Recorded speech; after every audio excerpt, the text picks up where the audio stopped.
Good afternoon, everybody. Welcome back to Other Minds and Hands. I am joined, as always, by my co-host, Maggie Parke. And today we are going to, well, one thing we're going to do is we're hoping to finish discussing some of those Empire Magazine images that we began discussing last time. But also today is a fun day because today is the first show at which we can say more than we could say before. We're allowed to talk. We're allowed to talk about some of the other things. The things that we can now talk about are more of what the showrunners said. So you may remember when we came back and we told you guys about our London meeting with the showrunners before, we were able to give you our impressions, right? I was able to play the game of like, how do I feel about this topic or that topic after this discussion, but we couldn't say anything specific about what they said. We can do that now. So the first thing I would do is just invite you guys to ask questions. Ask questions again, because ask again the questions we couldn't answer before. Anything you want to know, and I can't promise we can answer everything. Now, the one thing I will add, we're still not allowed to talk in detail about the footage that we saw, so we can't tell you more about that. Now, it was like 20 minutes. Like it wasn't, It's not, we didn't see like episodes or anything like that. So, but we can talk about other things. And there's not as much to talk about with that, to be honest. Like I think our impressions that we told you about before of like, it was fine, but I don't know what to make of it. It's still true. You know, I think the conversation with the showrunners is way more telling. For sure. Yes. Okay. Witch King, that's exactly the first thing I was going to answer. Which quote made me tear up? Yeah. Okay. So I'll tell the story about what made me tear up when I was listening to them talk. They were talking about the characters, and sort of the development of the characters in the show. And one of them, was it Patrick? I think it was Patrick. Yeah. Who said that they actually they did a lot. They paid a lot of attention to the way that people were talking in the books and the different kind of modes that people are talking in. And they said that for each of their like primary characters, they, especially when they were like at moments of like, you know, like giving speeches of significance, essentially, they thought in terms of separate poetic meters for each one of them. So they gave each one of the characters a separate poetic meter, and they tried to make sure to kind of sculpt their speeches so that they were speaking within that with that individual poetic meter. And I was like, oh man, that was the moment where like half the room turned and looked at me as soon as they said that. I think it was specifically when they talked about the heroic meter that they were attaching to characters, and man, just lost it. Yeah, no, it was. And this was 24 hours after you and Nubeta on the coach were rap battling and talking about secret rap. Like it was so beautiful. Everybody knew that Corey was going to feel the feels. Oh man, it was awesome. But just the way in which it was so delightful to hear that. I mean, one of the things that kind of irritates me most, I think, when I hear people responding to stuff that gets put out on everything. A lot of people have said things like their first reaction is like, oh, it looks like they just kind of threw things together. And I'm like, that is such an uninformed thing to say. You know, like just because if you don't get it, like if you don't see the patterns, if you don't see the significance, as who would, right? In just looking at like one still shot here and there, or like a couple seconds in a trailer or something like that, how can you expect to see the full like depth and significance in a way? But like to therefore then just kind of write it off and say, therefore, I'm assuming that the people involved in this didn't even do the work, right? They just like slapped together. They made up their mind. Yeah, exactly. And it drives me crazy.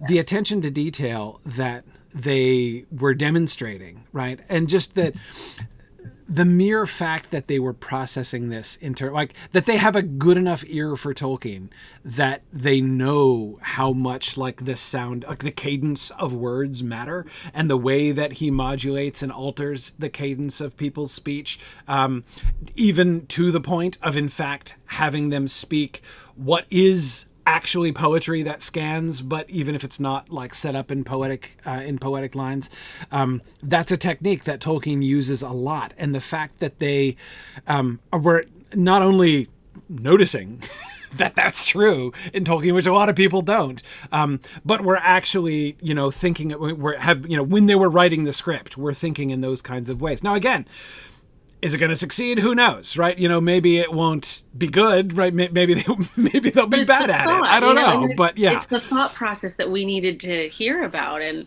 it's I don't know, the cadence that they were talking about. It makes sense to me that the different regions would have different cadences. The same way that I'm American and I live in the UK, there's a very different cadence to the people who speak here than my own. Of course I expect that. But when they started talking about the cadence within these individual characters and how it reflects their own personality, and you can see that in any human, the bold ones speak this way, the meek ones speak this way. Like, it was just so deep, but all of it tied back to Tolkien's own work. So it wasn't just like, oh, dialect. It was like, no, the dialect that Tolkien put into this. Right. And that kind of came out of the discussion that we were having, which again was so enormously reassuring to me, when they were talking about the differences between humans and elves, like different peoples. Like they were talking about how they wanted to capture the flavors of different parts of Middle-earth, different peoples of Middle-earth, and they were thinking a lot about that. It was a discussion that I'd been having with several other of the content creators who were there in London just the day before, and we were asking each other a question like, I wonder how much, because this is a mistake I think would be easy to make. One of the differences between the Rings of Power show and the Peter Jackson films that people I think are talking about much less is the sort of narrative frame of reference. It's almost like the difference between the Silmarillion and the Lord of the Rings. That is, who is the basic point of view character, right? And the basic point of view character in the Lord of the Rings is almost never elves, right? Elves are always other from the point of view of the film, right? The film, like the books, tends to follow the Hobbit perspective, right? Now, it's one of my complaints about the films is that they don't follow that consistently, and instead they mush everything down, right? So instead of being from the Hobbit perspective where you can look up at Aragorn, they have to bring Aragorn down so that we can all relate to Aragorn like he's just one of us, instead of being a heroic figure, which I think is far more effective. Again, we have the Hobbits for our... We can connect with the hobbits. That's the job of the hobbits. One of the jobs of the hobbits, right? And others, Gandalf, Aragorn, are supposed to be above us. But whatever, that's like one of my Peter Jackson complaints. But think about now the frame of reference in the Rings of Power series, right? They're going to be just flat out elf stories, right? Where the protagonist of that storyline is an elf and everybody they interact with practically is an elf, right? And so therefore, the whole kind of narrative frame is going to be different. When Galadriel or Elrond is your point of view character, right? Is your primary point of reference as a viewer, then it really changes your relationship with elfdom, with elves entirely, right? So in this context, we had been having this discussion the day before of how, what we were discussing specifically was what I was calling the fatal attraction of making them too relatable, right? Of kind of bringing, going too far in bringing Galadriel and Elrond, the elves basically, into something who are just like us. Right, like Aragorn was made into just one of us, right, with the same, feelings and insecurities and things like that in the film. In this, if they do the same thing with elves, one of the costs of doing that is that they would lose the otherness of elves, right? There should be a level. If we as human, I hope that's not too, I don't want to be stereotyping, but if we as humans, assuming everyone watching is going to be human, if we as humans are watching this, right, and not, like, we should have a sense of, like, I am not like those people, right? I don't think like them. And that's challenging. That's a real challenge, because the assumption, I mean, it's like a built-in assumption of, I mean, does this seem fair to say, Maggie? It's like a built-in assumption of, like, movie making, basically. Well, that I was going to say it's quite counter to, I mean, you want relatability in your primary character most of the time, unless you're creating like a Bruce Wayne Batman situation where it needs to be other. So I mean, generally, like, I did a whole thing about Bella using first person and becoming really relatable, because everybody's been 17 and awkward and has a crush. Like, yes. Right. And Bella in particular, you mean in Twilight, right? In Twilight, yeah. Bella in particular is like the most perfect example, right? I mean, like in the book, she is like this complete cipher. She is like this, like, empty vessel into which you can pour yourself, right? That's like her entire job as a fictional character. Pretty much. Right? So exactly. Yeah. But anyway, yeah. So it changes things pretty significantly. But again, so we were talking about, this came up in the context of talking about things like relationships, right? Like, what does it mean to fall in love? To an elf and a human, it does not mean the same thing, right? Yeah. Their perspective on life, like what do they want out of life, right? What are they interested in? What do they do? What matters to them, right? It's not going to be the same. And the fundamental exploration of these two things, right, of like the differences between these kinds of fundamental, like, worldview issues, right, between elves and humans, is one of the fun things about Tolkien's world. Like, it's one of the things that he had fun with, right? His world almost in a sense begins with the idea of, like, okay, hey, let's take a one body problem and make it a two body problem, right? We have one rational species on Earth, as far as we know, no offense to dolphins. And then, but, like, what if there were two, right? What if we had elves and men, and there are these differences in between them, like these very significant differences in lifespan and everything. What would that be like, right? What kind of stories would emerge? What kind of stories would be elf stories? What would elf stories be like? What would happen when they interact with each other, right? And how would they connect? Yeah. And what would be the tensions, and what would be the struggles of those friendships, and those even legalities of just how would people interact at the same space together? Right. Exactly. So I was, again, this was a discussion I was having. I'm forgetting who I was having this with. I think I was having this with Justin from the OneRing.net and the Prancing Pony people, and Matt from Nerd of the Rings. This was at the first night we were there.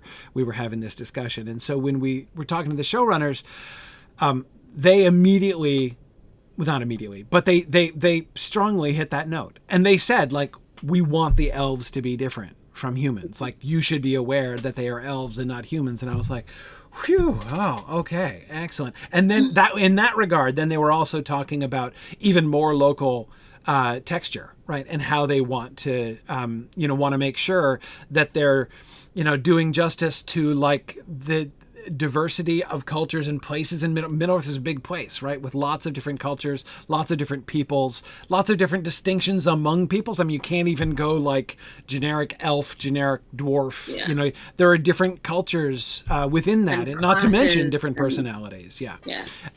So anyway, and it was then in that context that they started talking about going then even further to the individualizing and trying to capture that kind of like the poetic meter of their speech. And I was like, won over. At that point, I was like, I am putty in your hands. I feel like that's just such, like, there's so many examples like this. I mean, we were with them for hours, but, like, there was so much that I thought it was going to be like when we went into that room. And for the most part, I thought it was going to be super scripted and very curated and very controlled, because this had been the Amazon show and they had schmoozed us through Oxford and all of that. Yeah. And within, a minute and a half, the woman that was kind of chairing the thing threw her notes and was like, I'm just going to let these guys talk, because everything they said was not said to be a line. Like they offhandedly referenced Tolkien's letters, and they even said "other minds and hands" at one point, and we were like fist bumping.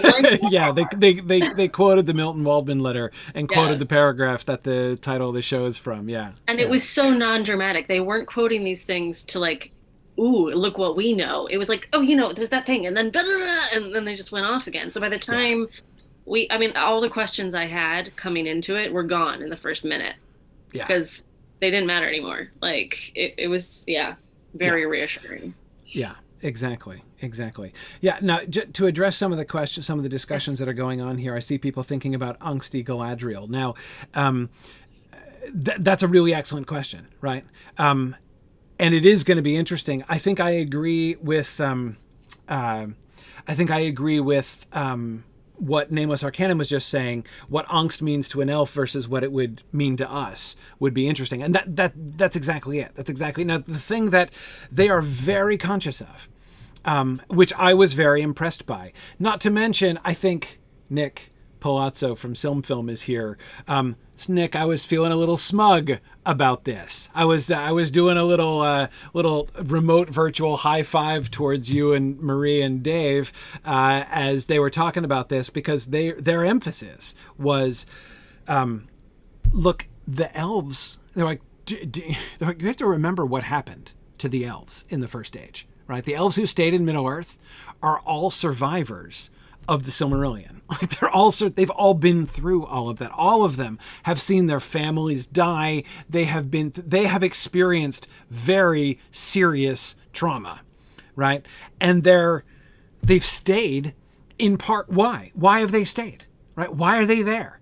And one of the answers is like, how do you move forward? Like, how do you cope with that? Some cope by going back into the West, right? And just like turning the page, let's leave Middle Earth behind. But those who didn't, how are they coping, right? What does coping look like to them? What's the point of elves now in the Second Age? What does the Second Age world look like? What are they trying to do? And where are they coming from?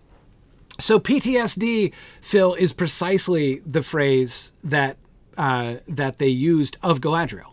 That Galadriel, we're going to be looking at a PTSD Galadriel. She has been, and a lot of that stuff, like the stuff that everybody's gone through, she's going to be the primary. My understanding is that in the show, she's going to be the primary link to that, the primary memory of that. She's the one who is going to be saying, we have been through a lot, and she's not going to forget. And she's still coping with it. She's still dealing with it. Yeah, Phil, you're right. She's the last of her siblings left on this side of the sea. All of her siblings have died. Her father, she's estranged from her father. Her mother is dead. Her siblings are dead. I mean, it's yes, PTSD. Like it makes absolute sense that like this has to be something. Goodness, think how traumatic it can be just reading the Silmarillion, right? As you go through, as the first age winds down.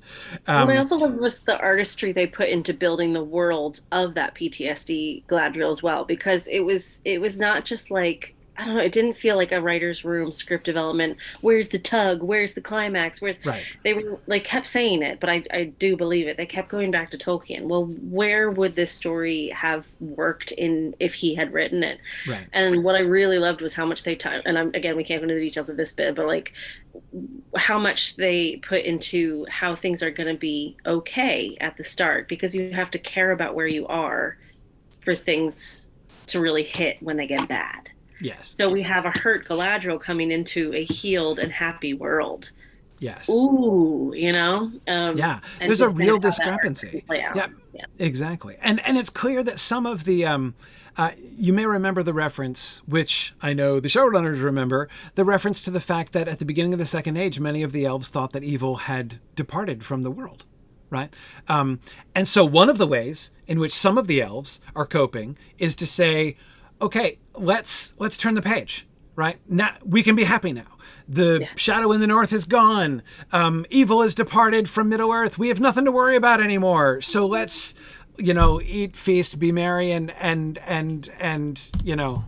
just live happy lives and sing tra-la-la-lolly, where it's pretty clear from all of the stuff that we've seen, even just from the trailer, it's pretty clear that Galadriel is on the side of, I'm not okay. Like I'm not okay. Like I'm scarred from what happened, and I don't trust it's not going to happen again, right? And so she is clearly on the end of the spectrum of like remaining vigilant, even possibly to the point of being paranoid, right? Or at least seeming paranoid to other elves who have decided to turn the page and say, "Hey, Morgoth is gone. What's wrong with you?" So that seems to be one of the tensions that's going to exist there in the elf world. This again fuels my. Well, again, I'm hoping that Gil-galad isn't the one who's going to get thrown under the bus of like that he's going to be the spokesperson of the like happy, don't worry about anything. There's nothing wrong. There's nothing to be concerned about here. I'm hoping that's not going to be Gil-galad. I don't have any reason to think it will be, but I don't really know. Would Galadriel have actually met Morgoth face to face in Valinor? Yes, Phil. She might have been young. I doubt she like sat down and had lots of heart to hearts with him, but yes, she would have seen him. I do believe that we're gonna,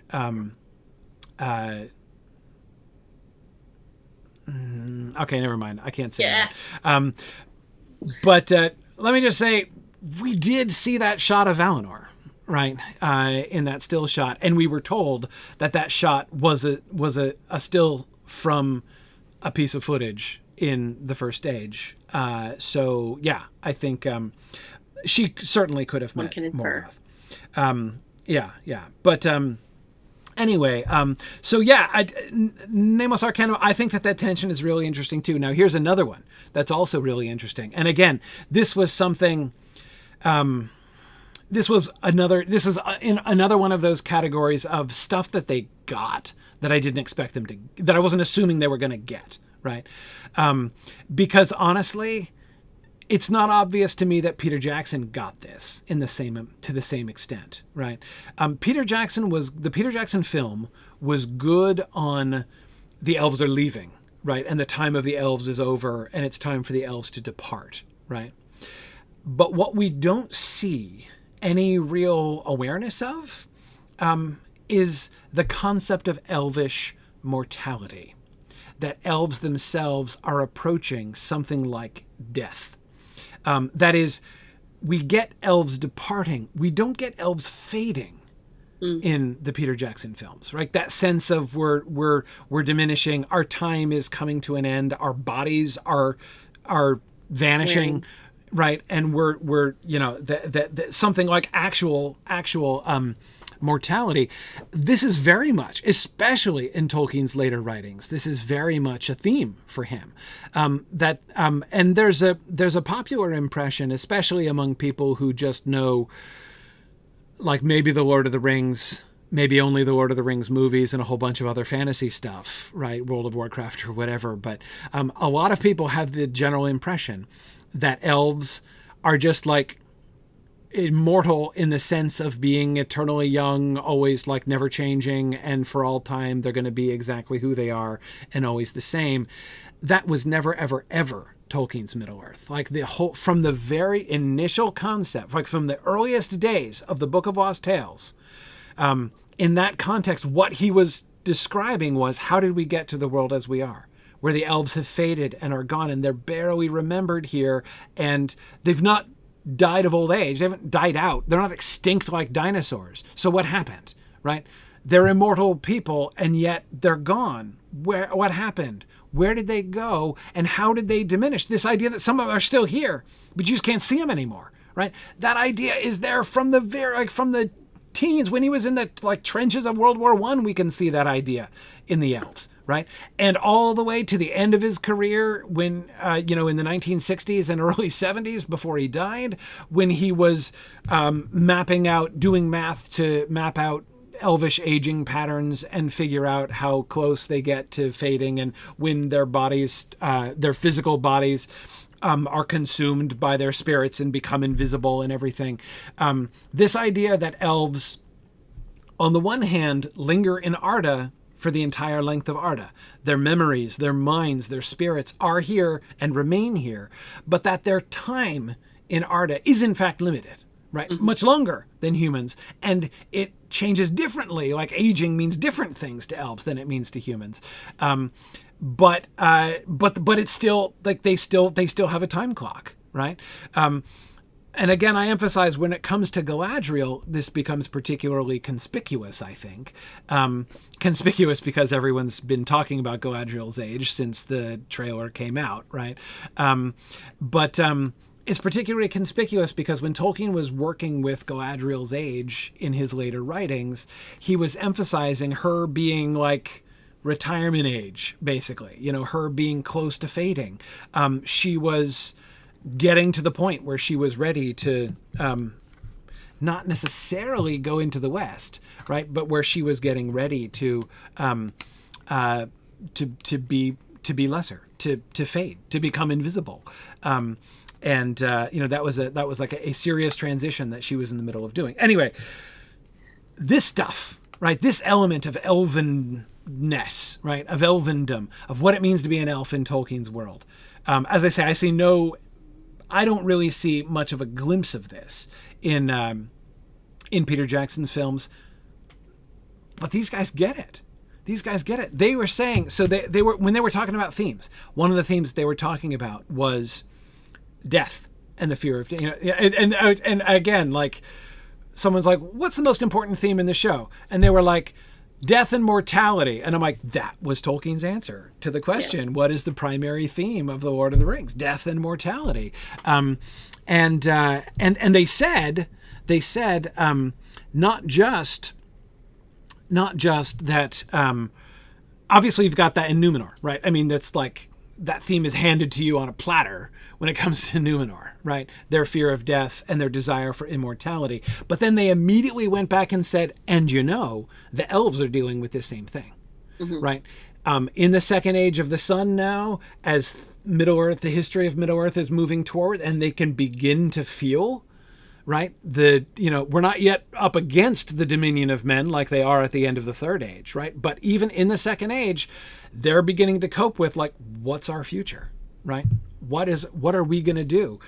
What's our job? And their own desire for immortality, which again does, if you think about it, map really well onto the 3 Elven Rings, right? The 3 Elven Rings don't give immortality in the same way that the 9 offered immortality to mortals, right? But there is a sense in which the 3 Elvish rings do seem to provide a kind of immortality, an elvish kind of immortality, a let's stop the ticking clock, right? Let's put a halt to this whole change business, right? Which is changing us and changing Arda around us, right? What if we could just hit pause on that, right? And keep it from happening.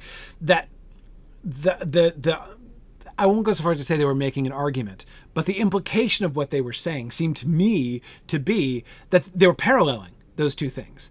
That there's a sense in which we can see what the elvish rings might have meant to the elves is actually, in its way, and within its mode, similar to what the 9 rings would have meant to the humans. And I thought that was completely fascinating.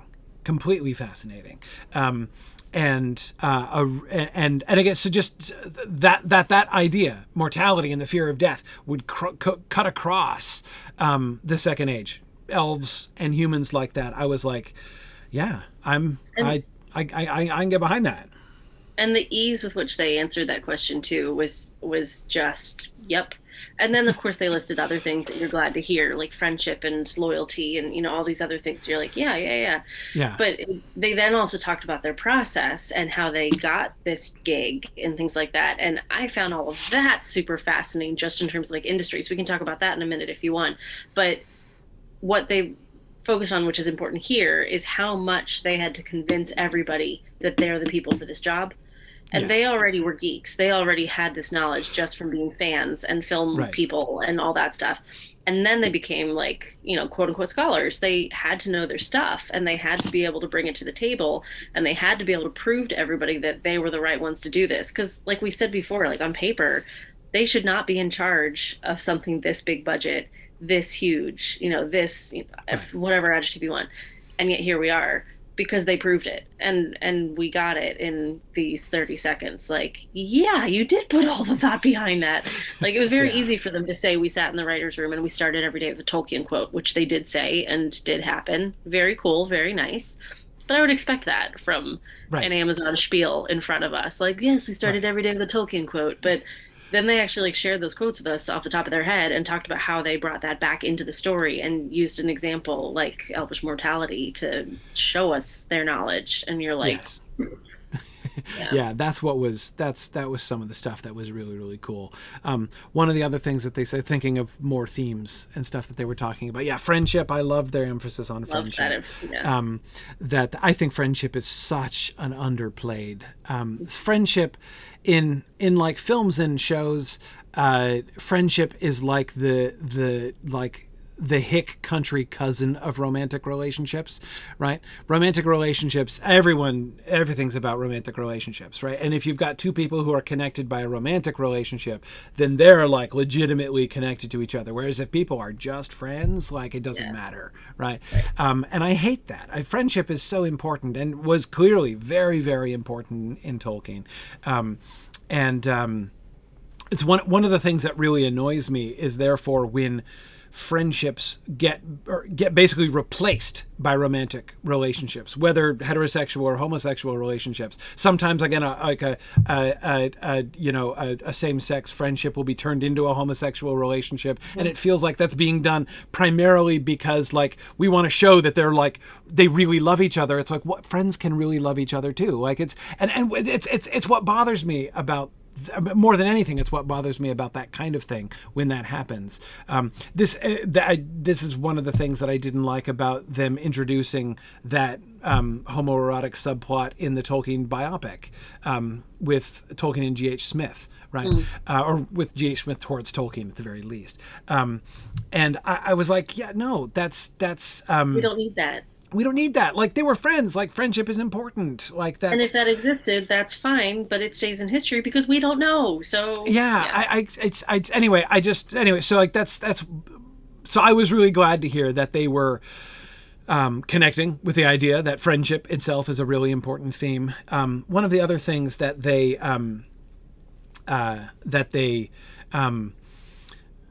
one of the things that they talked about, which was also very encouraging, was hope.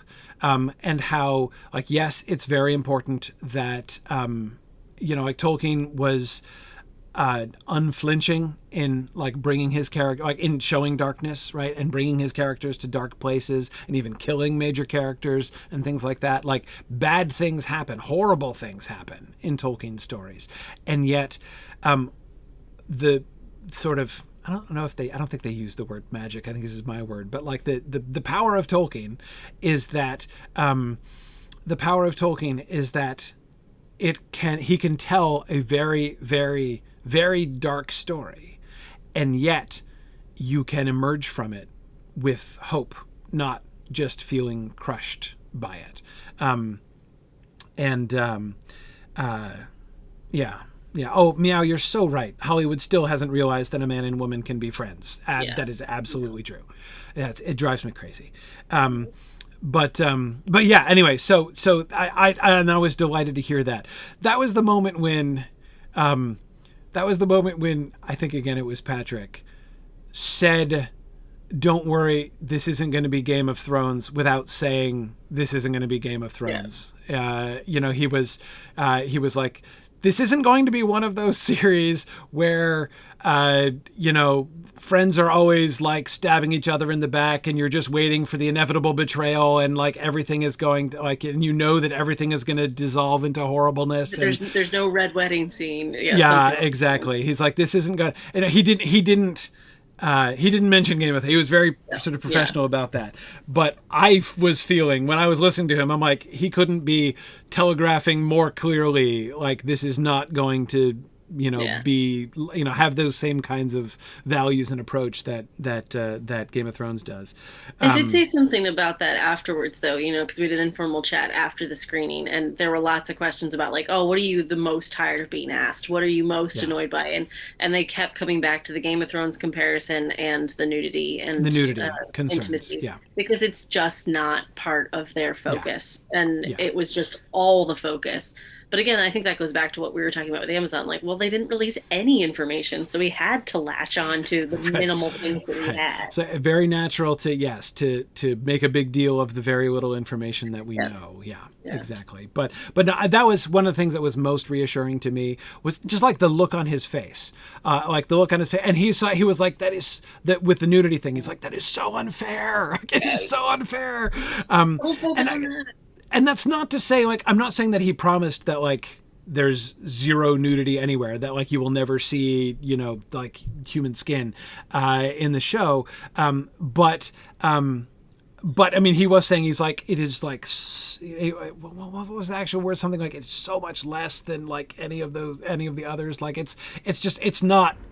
So again, the concern that people had, right, that this was good, that they were going to try to do to Game of Thrones it, right? Like, let's make sure at least one scene in every episode takes place in a brothel with 4 topless women. That's not gonna happen. That they're not, that they're very clear that that's not what's going on. To the bottle I go. The Wheel of Time series, they didn't mention it, and we didn't talk about it with them. I didn't hear them comment on it at all. I do still struggle with how much Wheel of Time is coming up, because it has nothing to do with it. New Line Cinema has made a ton of films. Like, Fox has made a ton of films. Paramount has made a ton of films. Like, they don't talk to each other. They're just all from the same pot of money. So exactly. It's tough to paint that with the same brush. Exactly. And as Nick says, the threshold required for hiring an intimacy coordinator is super low. Yeah. I mean, if anyone is going to ever kiss on screen, they're going to have an intimacy coordinator. I don't know.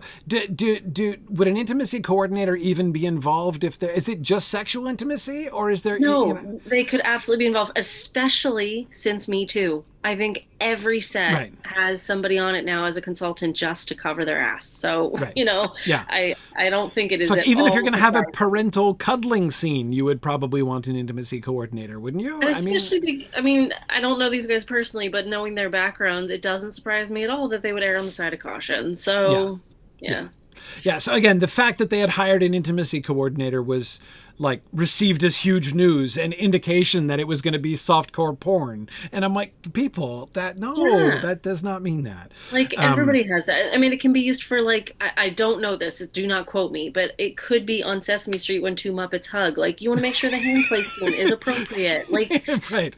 Really basic. Yeah. Right. One thing I did love about them talking about structure and just kind of how all this works is that they said they had great ideas, and they shared some of them with us about other scripts that they'd come up with. And they had kind of grown tired of the studio system. Like, all of the studios had said to them, that's a great idea, but we're not going to do it because nobody wants to see a 3-hour film on that. Nobody wants to see a 2.5-hour film. We want 90 minutes. Here's the arc. Here's the characters. Give me the big names. That's all we're going to fund, max budget of 80 or whatever. Right. And so here they come with these other ideas, and they're like, no. So they're like, so we had to change the platform we were thinking about. And all of a sudden this opportunity came up, and they continuously talked about it, not as a series, but as a film, as one single 50-hour film. Yeah. And that was like, whoa, like the way that you'd be able to creatively change your perspective and engage with a work and be like, I have 50 hours to tell this story. Yeah. It was very exciting that they were too restrained and they were too restricted, and they didn't like what Hollywood could offer anymore, traditional. So all of a sudden there's a new platform that they could play with. It was cool. Yeah. And it was clear that their personal feelings, when they were expressing their personal opinions about that, it seemed to be that they basically feel that this is sort of like the future of video storytelling. That the sort of traditional Hollywood studios are kind of stuck in ruts and will be superseded, by the sort of the newer world where there is more freedom and I got to say, I love it. I mean, I love it. That's the thing that I really, really enjoy about this. It was my primary thing that I was excited about when they first announced it, right? Was so glad that we were going to get a nice, full, long treatment of the story. You can really develop story in 50 hours. It is, I mean, you can make a good film, just like you can write a really good short story, right? Oh, totally. Short story is a legitimate genre, and some people can tell amazing short stories. But if you want to, but there's a limitation of scope. There's a necessary limitation of scope. And huge stories have been being squeezed into the tiny little, they've been turning novels into short stories for so many years. And I'm so tired of it. Yeah. I'm so tired of it. So yeah, I think it's, I know, Nick, from our point of view, 50 hours is like unbelievably restrictive, isn't it? But they also said this was potentially just, one petal on the daisy. Like, right. I don't know if they're personally going to want to, because they've been living this for so many years and will be living this for so many years. But, I think there's a lot of other things in the works. So this is just one 50-hour film. Yeah, exactly. I mean, they're definitely thinking about this as... Now, obviously, when we say 50-hour film, it's not like they're... I mean, obviously, they're thinking about things like episode arcs and season arcs and things like that. Like, they know how they're going to be rolling it out and are thinking about that. But they are not thinking about this. One of the ways in which this show is clearly different from other shows, right? Another show will think about season 1 and hope that there'll be return for season 2. Yes. Right. And maybe can add on some extra stuff. But of course, if you're making a show, if you're pitching a show to Netflix or whatever, and you're not gonna keep anything in the tank. You're gonna empty the tank in season 1 and make it as awesome as you possibly can, and then just hope they bring you back, and then you invent something new and hope it goes well in season 2. That is not how the Rings of Power is functioning. They are contracted for 50 hours from the start. So they have been their whole focus is on the 5 seasons, 50 hours show. They're not just putting everything into season 1 and hoping that they'll be continued. They are taking their time and developing a full 50-hour story. And if anything, they made it sound like season 1 was going to be a lot of establishing, and not that there won't be any action. Like we said, there's obviously going to be character arcs and story arcs and season arcs, but it was very much setting the groundworks for what's to come, because they are keeping an eye on this whole arc. And that's what I always loved about the limited series with BBC and stuff. When there's only going to be 6 episodes, the story is so tight and so strong. So the fact that they knew up front it was going to be 10 episodes. We assumed 10 1-hour episodes in 5 seasons. We don't actually know the detailed breakdown yet, do we? No, I thought I'd heard 8, so maybe it's a little more than an hour, a double episode in there. I don't know. I've just been watching the new Stranger Things, and that's an hour and 18. I'm like, well, that's random. So maybe. Yeah, anyway. It might be something like that. If they had 8 hour and 18 episodes or something like that, then that would work. But yeah, just the way that they're able to go into that knowing. And one of the questions they got was how did you deal with the pandemic and stuff? And they're like, well, if anything, we got to really flesh out seasons 2 and 3. So they spent a load of time, making sure that things happened in 1 that played out in 3 and things like that. It's just really fun for, the story geeks among us. Right. Hey, so I've been meaning to come back. There's another question. People have been asking about John Howe, and I've been meaning to come back to John Howe, but let me answer Nick's question first, because it's more directly related to what we've been talking about. Nick said, I've been starting to think the first season will mostly contain the bulk of the original stuff to get us introduced. Does that seem likely to us? They actually talked about this a little bit. They said that the first season, the primary goal of the first season is to bring us to understand, we have to understand the world. We have to understand we have to understand what's at stake. We have to understand the rare. Yeah, things are going to come into, so for instance, when the Rings of Power are forged, what's at stake? Why did they make them? Yeah, the way they said it was, we need to create a world and help people to understand why some people within that world would be tempted to make Rings of Power in the first place. Why does that seem like a good idea to them, right? What's at stake to them? Why does it matter?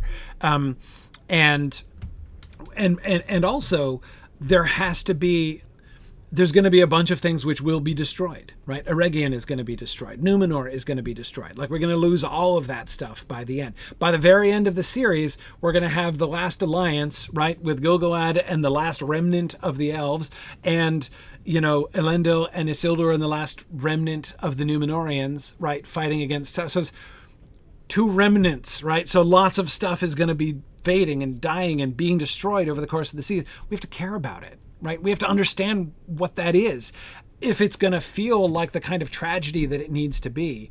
And that this is another thing that Patrick said in the lobby afterwards when we were talking about Numenor and we were talking about the time compression. And he said, people have to feel that this is a tragedy. You know, like, people have to be, you know, so like they totally get the fact that, like, if we're not weeping, not just for the people, but like for Numenor itself, then they've failed in depicting Numenor. Like, they absolutely get that that's what is at stake there with Numenor. But and the so detail they went, yeah, sorry. Oh, go ahead. And the detail they went into with us about world building, you know, they went off on this tangent about the economics that they learned. You know, how does each of these communities function?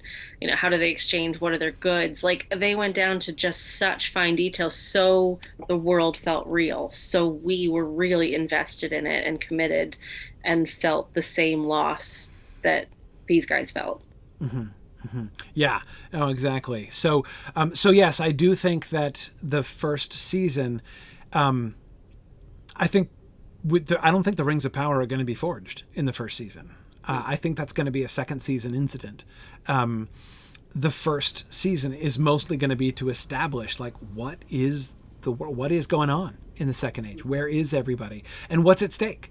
What's at stake? What are the like the different, you know, pressures and everything. So anyway, yeah. So that, I think, is what the first season is mostly going to be.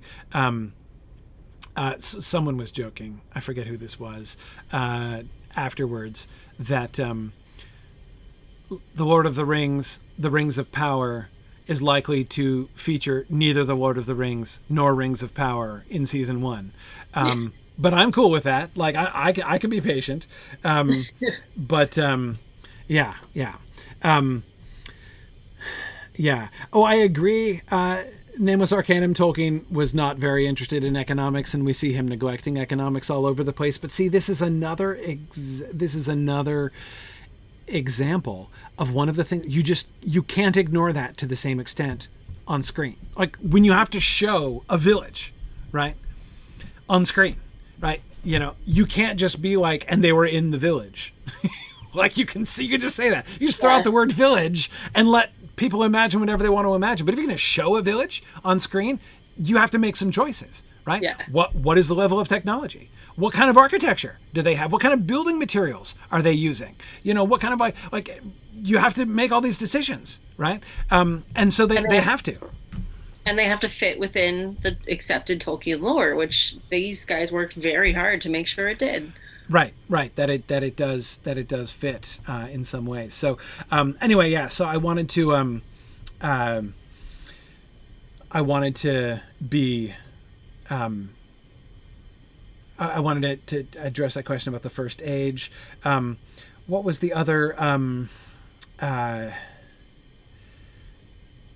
There was another question that was related to this. The Harfoots. No, I don't know where the Harfoots are located in the first season, Mojo Dojo. I'm sorry to say I did not ask that question. I don't know if... there were a whole bunch of questions. One of the things when I was talking to them, I tried never to ask direct what's going to be in the season kind of questions, because I knew they weren't going to answer those, or at least would be kind of evasive. Though some people got answers that were more than I expected, frankly, to questions like that. They were a little less evasive than I thought they might be. But anyway, I was trying not to just like wheedle information out of them, and more just like get them discussing things, right? So, I remember what I wanted to come back to. I wanted to come back to the time compression stuff a little bit more. Here, the most interesting conversation we had was with when a circle of us were standing around Patrick in the lobby, and the time compression thing came up. And here's the thing that he emphasized. He said, nobody experiences a drama like the fall of Numenor except during the scope of their own lives. Right? So to say you can't possibly convey what the fall of Numenor meant is to say Elendil didn't understand what the fall of Numenor meant because he'd only lived one lifetime. Right? He experienced the fall of Numenor, right? And had an understanding of what that meant, right? Even though he himself did not live through the 3,000 years, right? So what he was saying they're basically trying to capture in what, through the time compression, despite the time compression, what they're trying to do is not just economize, right? It's not just squeeze more stuff into a smaller space, but rather to capture the perspective of the people, like of the characters. So so rather than trying to capture the historical perspective that like the Akalabeth gives us, right? Which is powerful in one way, but also less powerful in other ways. Right? It's historical summary, right? I mean, it's like an essay giving we're very far from the human experience of the fall of Numenor, right? So another way, and I think a perfectly viable way to capture Numenor is to do it within the lifespan of a person. That doesn't mean they're like necessarily going to change all of the events and squeeze all of the events from, Elros to Ar-Pharazôn into one lifespan, right? But what they are going to do is tell the story of what, like to focus in on the experience of characters like Isildur and Elendil and give us help us to feel the fall of Numenor through the lens of their lived experiences. And that seems to me a very sensible thing. Now, he did mention some other like actual compression, like changes that they would likely be making. He was hinting at these. I'm going to try not to go too far on this because here's what I remember of what he said, and then I'll tell you what I think is the obvious conclusion from that, and I'm sure you'll see that you probably will say the same thing that I do. He was pointing out how there are some of the events of the major events when you like read the Tale of Years, right? The major events of the Second Age that are able to kind of be compressed, right? So, like for instance, he was pointing out how there are two wars with Sauron, right? Sauron invades Eriador and has the war with Eregion. And remember how that war ends? The Númenóreans come to Middle-earth with an overwhelming force and destroy his armies, right? And he goes fleeing back into the east, right? Then, much later on in the Second Age, under Ar-Pharazôn, right, Sauron is building up his armies again and calling himself the King of Men, right? And then what happens? Well, then the King of Númenor comes to Middle-earth with an overwhelming military force and confronts Sauron and completely, and Sauron's army don't even fight him, right? They just scatter and run away, and he's taken captive, right?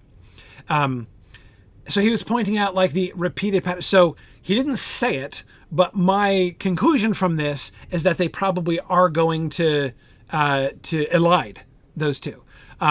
Rather than having two separate wars which end the same way, with one Númenórean king coming in with overwhelming force and defeating Sauron, and then the other one coming in with overwhelming force and defeating Sauron, that they're probably going to combine those two things. So that the end of the war in Eriador and the war with Sauron, Ar-Pharazôn's war with Sauron, which ends with Sauron being captured and brought back to Númenor, they're probably going to combine those events in the same sequence there. And that makes a lot of sense to me. Now, magical ambient music, I have to say, I just don't understand. I don't really understand. I mean, I guess I kind of understand, but I don't understand people's concern about bringing hobbits into the show. You say it doesn't fit the timeline correctly. Why not? We know literally nothing about when hobbits emerged. Nothing at all. All we're told is that there are very few stories told about them earlier on. And Merry complains about that. He's like, we do a lot, even though nobody tells stories about us, right? So, yeah, there's no historical records existing. about hobbits before they were in the Vale of Anduin in the middle of the Third Age. But that's a grievance to the hobbits. When there is zero indication of how or when hobbits came into the world, there is literally no reason to think that there weren't hobbits around in the Second Age. How can we possibly know whether they were? Again, we know for a fact that no stories were told about them. But that's literally all that we know. It's not even a question. It's not even a question of, like, we know the origin story, but maybe they're going to push back the origin story in order to include hobbits, right? Even if that were the case, even if we knew for a fact that hobbits originated in the Third Age, and we knew their origin story, neither of which is true, right? But even if that were true, and they had decided, I'm going to push that back. Let's make the origin story of hobbits, a few thousand years earlier. Even then I'd be like, okay, I can roll with that. Like, why not? What do I have invested in that? Like, it's fine. But that's not even the case. We don't even know that. So there's literally no evidence that there were no hobbits in the Second Age. No, it's not. They're not talked about, but that's exactly the point. And this is the one that I thought of when they were talking about the text that they had to work with, because there wasn't obviously a lot of text for them to work with. Yeah. They constantly said things like, if we knew that Fred crossed the street, we could infer there was a reason Fred crossed the street.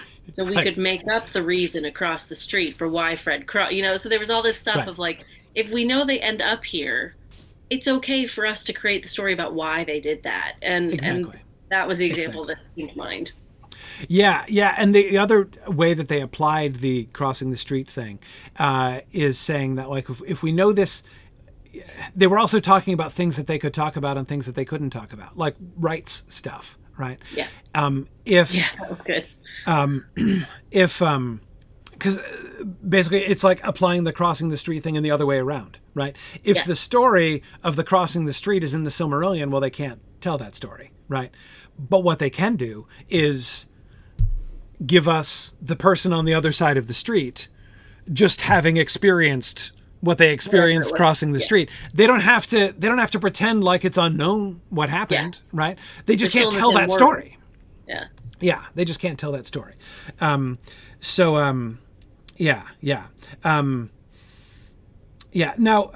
see, another Hobbit question. Oliver Zivoni was saying, why are hobbits, Harfoots dirty in all of the pictures?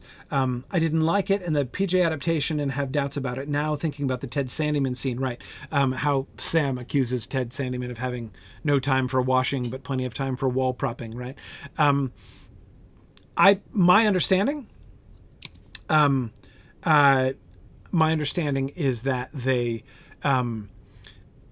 they're basically depicting them as from what I can see, Stone Age, maybe Iron Age culture. They flat out said nomadic, right? In the Empire article. Nomadic hunter-gatherer peoples is what they are. And we also have those new images, and yes, they do look, maybe Stone Age, but with traditions, with, finesse, with ceremonies, with, I don't know. I loved the new images because it took them from being bedraggled tree crap in their hair to being a real community. Right. I mean, it's clear that the leaves and flowers and berries in the hair is a cultural thing. Yeah. It definitely means something. And we'll get back to some of the pictures too before we go.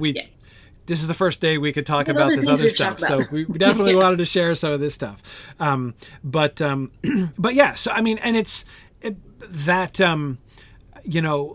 nomadic hunter-gatherer peoples might bathe less regularly, might be less. I mean, sure. Like they're going to be out, hunting and gathering, right? They're gonna get dirty, and that seems to me.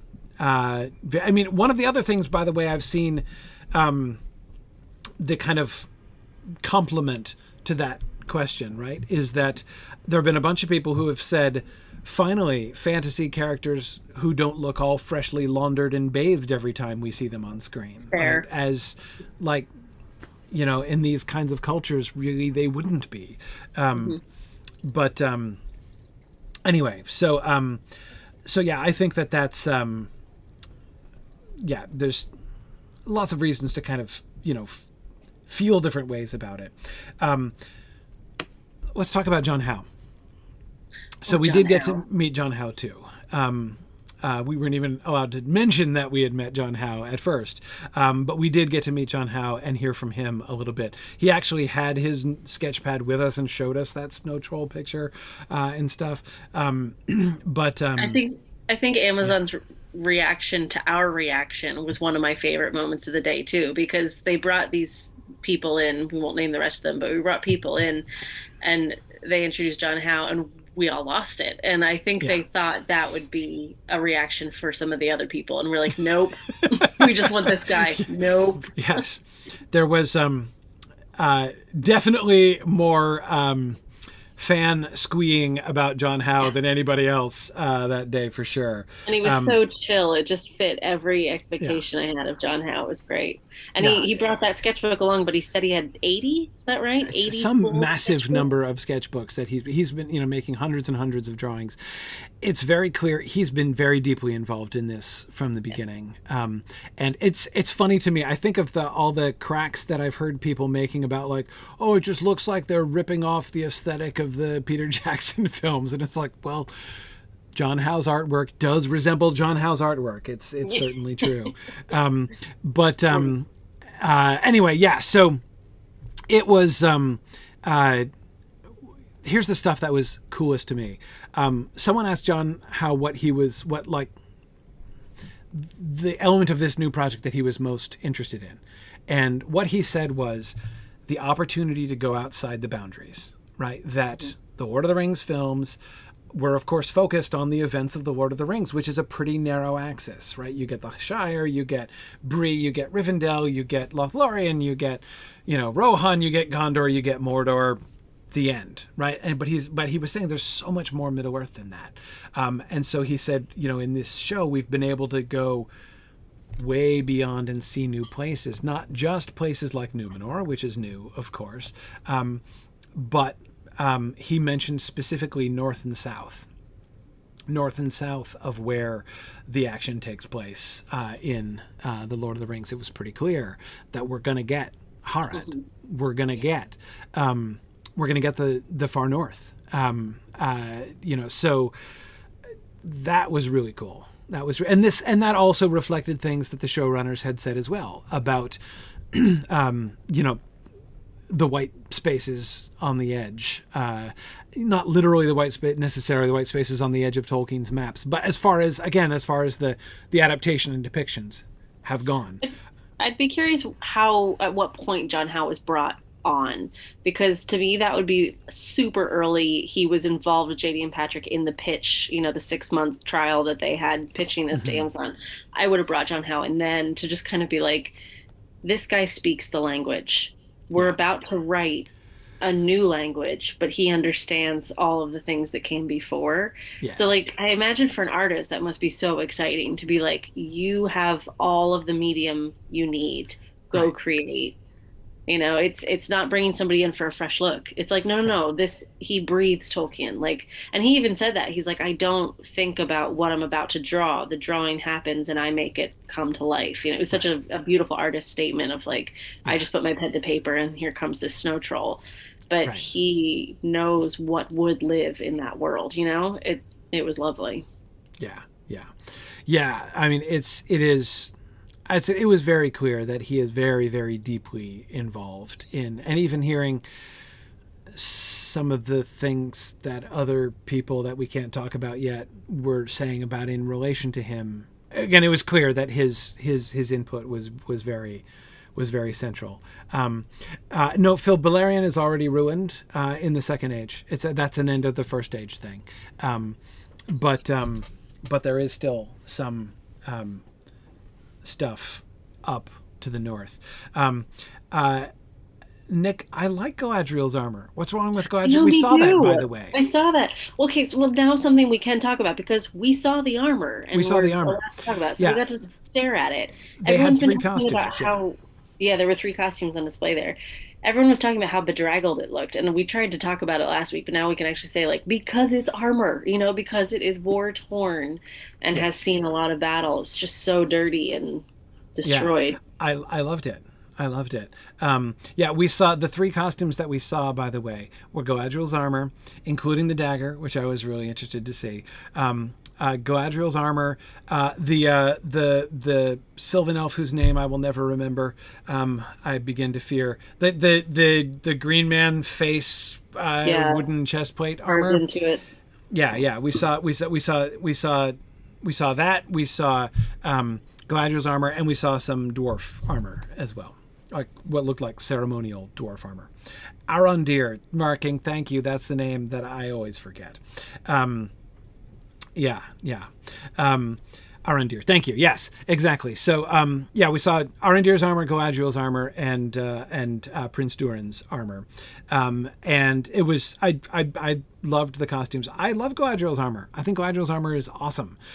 It looks, it's heavy armor. I mean, she has plate greaves and things like that. Her legs are covered in plate mail, but her top is chainmail. But it is, as you can see, as we were looking at on the Empire covers, it is used. I mean, it is. It's got some holes in it, right? It is worn.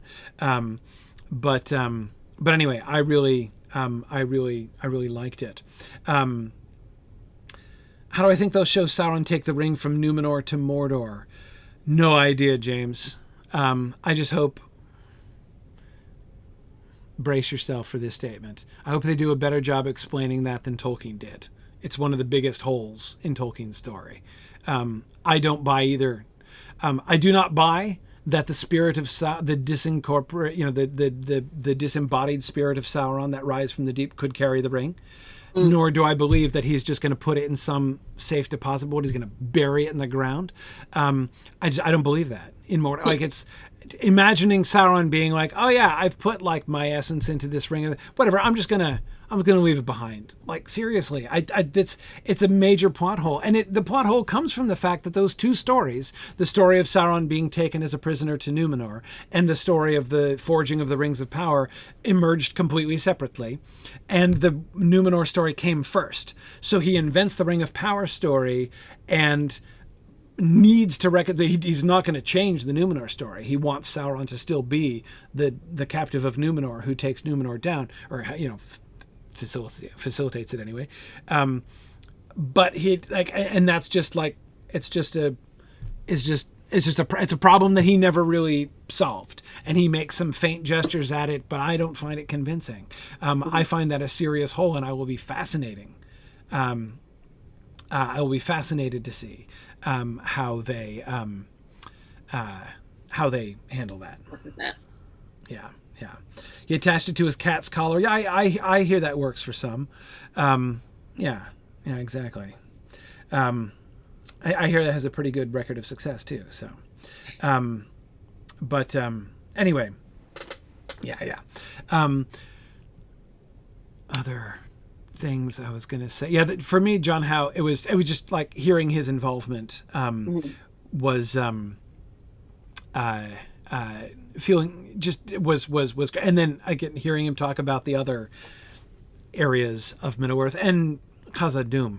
That was so I see seeing Varking here reminds me to say one of the things that they said right away, which made Varking Runesong, Will from Reddit, stand up and cheer, was that dwarves are not just going to be comic relief in this story. That they are dedicated to telling a much more serious story about dwarves and really helping us to invest in dwarves. And that was really, really good to hear. That was very exciting. And it was reflected in some of the footage that we saw, which I really liked. Hope that's not saying too much. I don't think so.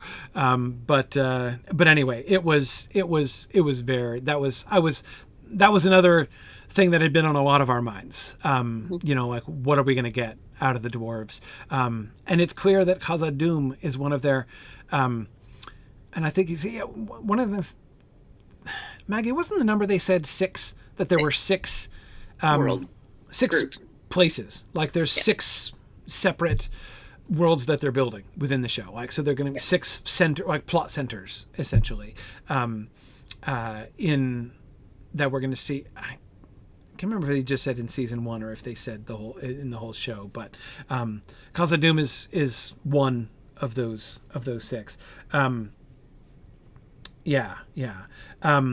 Alyssa, I don't know how extensive the artist team is other than John Howe. I assume there's definitely going to be more others, but yeah. But okay, yeah, Varking says he thinks he remembers it was just season 1. Right. Okay. Yeah. Aaron,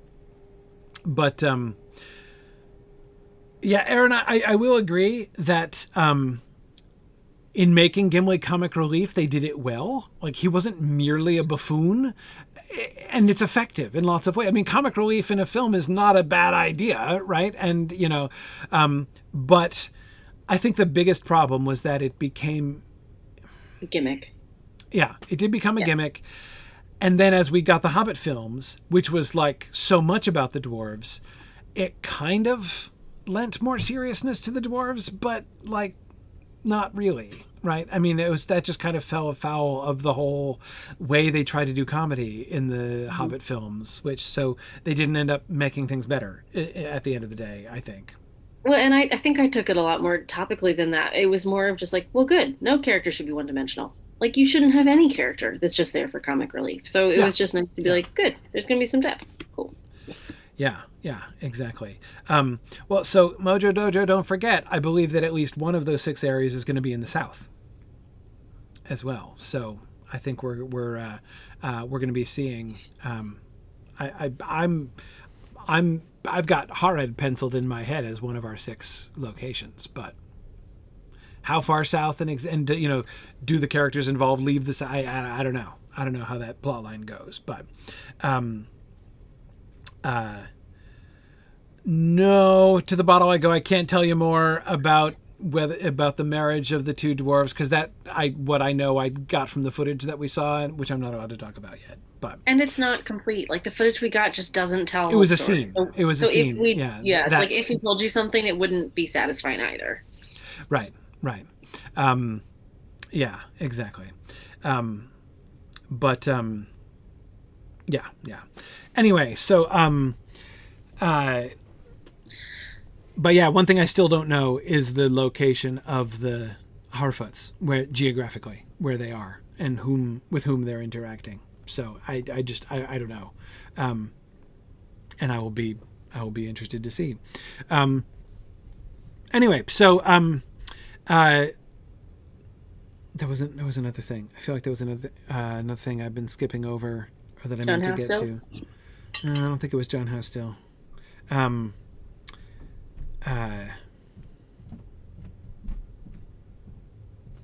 remember. I've got one I can bring up about a question that I asked JD, because all my questions went out the window as they were talking, because it didn't matter anymore. So I was kind of scrambling of like, what else can I ask these guys? So I just went for the fan management side of things and the creativity side of things. And so I was talking to JD and was like, everyone's going to ask, was Bezos really involved in this? And did you have any creative control? Because we all know he's a Lord of the Rings fan and stuff. Like, was he there every day? And he's like, he visited set once with his son, and that was it. Because their process was so long, this, trial and audition for 6 months, they were basically given free rein and said how lovely that was in a creative space to be able to do that and to have the support and resource behind them to be able to do what they needed to do. So that was a nice angle of it. Yeah. Also, in the middle of this conversation with him, he had to run off to say bye to John Howe because he had to catch a flight. And he was like, wait here, I want to finish, I'll be right back. And I was like, yeah. He literally sought me out in that room and was like, let's finish this conversation. It's like, okay. That was nice too. That was the other thing that and I think we said this before, but they just seemed like really great people. Like, really, I think they were genuinely excited to geek out with us because they could hold their own. Like, we've said it before, any conversation you have with another fan, you can skip all that foundational stuff. Like, we could skip straight to the core. And I think they were genuinely excited to have that level of conversation with us because they talked so fast and Yes. covered so much ground. Yes. Yeah, absolutely. Alyssa asked, what did they do to audition for 6 months? Yes, it was repeated storyboards. It was multiple scripts. It was loads of different meetings with different people, including Tolkien family. Um, they changed arcs, they changed characters, but they did most of the work before they even brought it to Amazon. That it sounds like it was just development by that point. It wasn't brainstorming. They already did the brainstorming. It was just development after that. Yeah. Yeah. But it sounded arduous. Yes, it did sound arduous. And yeah, I don't know. I didn't get a clear sense for, I got a general sense of how protracted and intensive the process of them. Because remember, it wasn't just them going through this for 6 months. There were like multiple people pitching big multiple stories projects, and things. Yeah. Aragon projects, and Yeah, it was huge. There were lots and lots of people who wanted it. They also said, by the way, that there were a lot of very big name actors and actresses who wanted in to this project, and they ended up not going in that direction. So their choice of more lesser known cast, which they generally have, was deliberate on their part, and they did a lot of. A lot of stage actors, and it's, their process was, they could have just, done like the Avengers or something, right, and, had a whole bunch of really, really huge names, but they chose not to do that. And it sounds like some of them really went for passion, and I'm blanking on his name, Elrond's actor. They were talking about him running salons at the weekend, and having little book clubs in the pub and stuff. So bringing people together to talk about Tolkien on the weekends. Yeah, they did mention that. Welcome to our fold. What's his name? Robert Aramayo. Yeah. Robert Aramayo was the biggest, most shameless Tolkien geek on the cast, and was definitely the one who was like getting all the cast together to do Tolkien reading group and stuff, and like turning in book reports. Like, it sounded pretty intense. Yes, yeah, it sounded totally legit. I love it. Yeah, no, that was fun. He's and like, this was true before, even before this, but after hearing this, he, like, Robert Aramayo is like by far the number one member of the cast I want to meet. Absolutely. Man of Pong, I agree. We kept hearing about Christopher Lee reading bits of Tolkien before filming, and I get that feeling with Aramayo. Yeah, definitely. So no, that was definitely a lot of fun to hear about. But anyway, to Witch King's question about bringing current politics into the show, they addressed this very explicitly, and they said, like, we have gone out of our way as much as we can not to bring any contemporary politics into the show, and I see no reason not to believe them on that. I know that this, of course, has been a big thing, as many people have. One of the things I think is that people who are not used to doing interpretation, like explicitly sitting down to interpret things like we do this is kind of part of our daily job, right? As lit professors, Maggie, right? And so we're a little bit more self-conscious of the process of interpretation, I find, right? And it's one of the things, like when I'm responding to tweets, right, who are like, these people's politics is obvious. And I'm like, okay, like, I wish we had time to back up and get you just to see, like, I'm not even agreeing with you or disagreeing with you yet, right? But just to try to help you to see how many interpretive leaps you have made in order to get to that statement. Get to where you are. Yeah. I mean, like, and again, like, who knows? Perhaps you are 100% correct in your conclusion, right? But people don't even realize the interpretive steps that are going into that, right? And anyway, so whatever, there are lots of people who are convinced that, like, obviously this is like a modern political thing. And look, I'm not worried about that. I mean, I'm just not. Like, I don't think that I'm ready to believe them. I'm ready to believe them until that's proven wrong. There's loads of research out there about film as a historical artifact, and I don't mean of like the film process of the time. I mean of the time that it was made. So people are going to assign their own interpretations onto this work, as they did of the Lord of the Rings when it was published. Yeah, absolutely. Exactly no matter what we do, it's going to happen. But the fact that these guys flat out said, that's not my intention, and I don't want to date it. I don't want it to be stuck in, I want it to be something that lives forever. Okay, that makes sense to me. Yeah, it's going to have politics. It's going to have tension because a well-built world should. Mm-hmm. So if you want to read that as a reflection of the world that we know, okay, I can't stop you. But it's going to be a reflection of a really functional, no, it's not functional because they're not always functional, of a really well-built world. Yeah. Yes. Function of a well-built world. Somebody asked Patrick in the lobby, about how much of the cast are female characters, and he said around 50%. He said mostly because of the people in the world, about 50% of them are female. Like, that's kind of how it works. So yeah. But that is not what is reflected on film. So how satisfying was that as an answer? Yeah. Yeah, exactly. And it's especially when you get to this stuff, like not just, The Hobbit and the Lord of the Rings are sufficiently male dominated, right?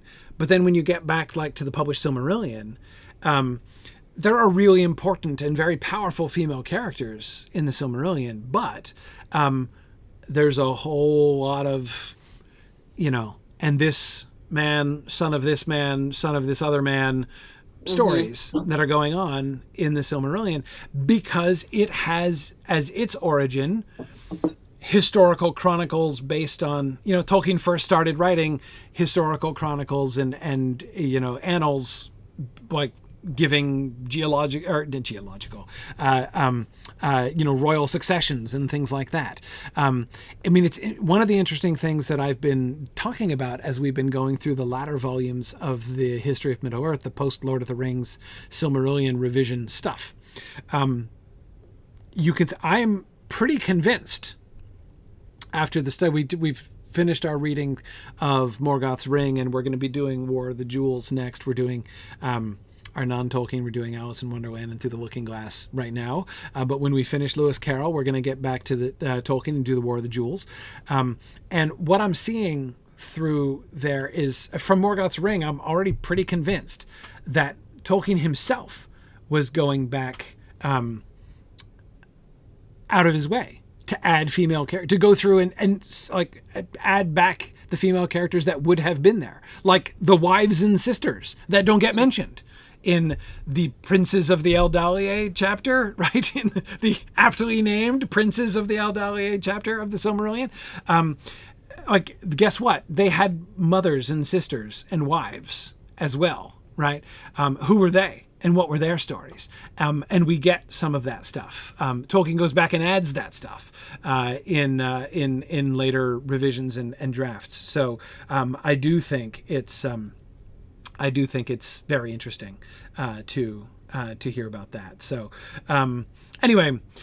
Yeah, you're right. Tolkien's Legendarium does approach geological in time, David. Perhaps it was an apt misspeaking on my part.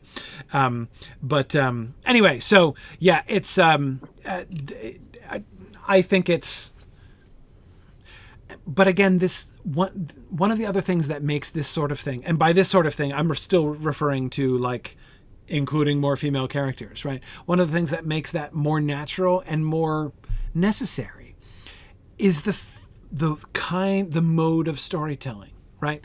It's one thing when you're doing historical summary, which is what most of the Second Age material is, right? From 30,000 feet telling us the plot events of the, whether it's the Book of Ages, which is literally just doing that, right? Or whether even some of the others, even like the Akalabeth, is still basically this same kind of historical epitomizing, is the way that Christopher Tolkien describes it.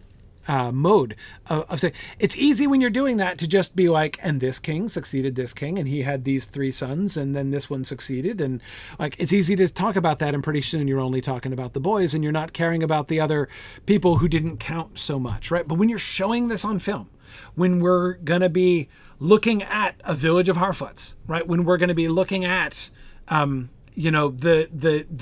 dwarves of Khazad-dûm, a family of dwarves in Khazad-dûm, when we're going to be looking at, a council of elves in Linden, you get inclusive, right? Because you're actually seeing a whole culture. It's why I thought and still think that the character of Tauriel was a great idea in the Hobbit film. A great idea. You need to show somebody besides the king of the elves, who is the only elf character, real elf character. The guy across the street, yeah. How did he get there? Well, let's build that story, and it probably involved a chick, Yeah. There's probably some women there. Probably some women involved. Yeah, exactly. Yeah. Exactly. So yeah.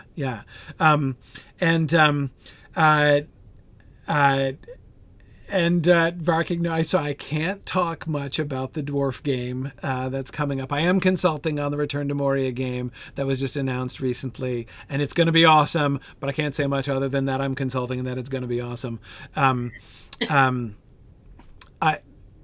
Somebody on Twitter just asked me today, they were like, it mentions Gimli Lockbearer. Is that made up? And I'm like, I can't tell you anything, but think about it. Lock bearer. That word is used of Gimli in the Lord of the Rings. Like Galadriel calls him that in the message she sends him from Gandalf, right? So think it through. Like it's all there. Anyway, yeah. Lock bearer. Come on now. So it places it. It's fourth age story. But anyway, that's gonna be so much fun. Oh, it already is fun for me. It's soon gonna be fun for everybody else too. Anyhow, so I think those are most of the things that I've been not saying. I know there's going to be more, and I'm sure things will come up too. Yeah, I will admit my notes before we sat down to this, because there were a whole bunch of people who took a lot of notes. We were not allowed, of course, to bring any electronic devices in, but we did have like pads and pens. So many people took meticulous notes. I did not.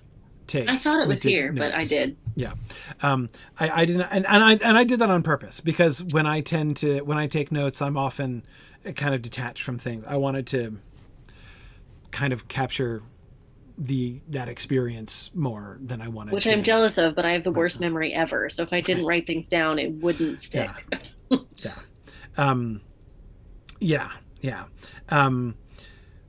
will see. Witch King. So I feel 100% confident we are going to see the character who is going to become the Witch King. Like they didn't say that, they didn't confirm that explicitly, but based on hints and references, I'm almost completely convinced we're going to see that. I would put our odds on seeing the character who turns into the Witch King at about 98%. By the way, are we going to see Galadriel and Celeborn's relationship? Yes. They did explicitly confirm, Celeborn is going to be a character. I think possibly not in season 1. He might be a season 2 or 3 story. But Celeborn is going to come in.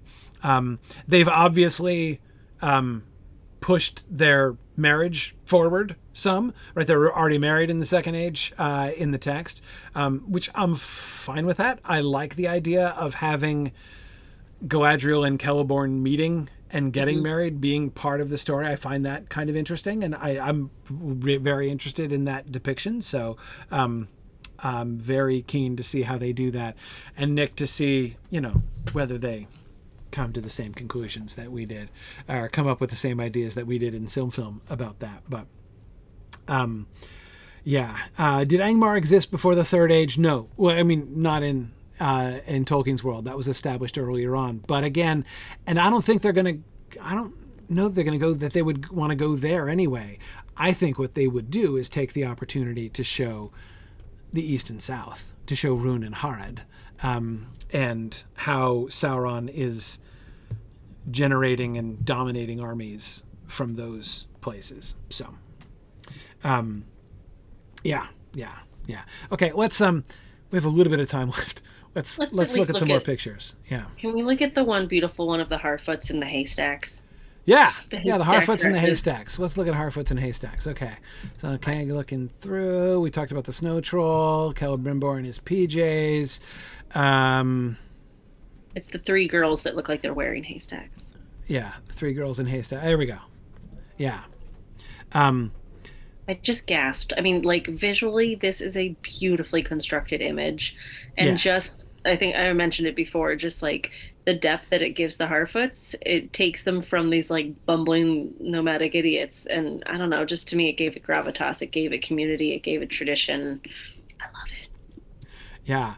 The haystack dresses, I don't know, what are those flowers or fruits that are dangling, the yellow balls that are dangling around their heads.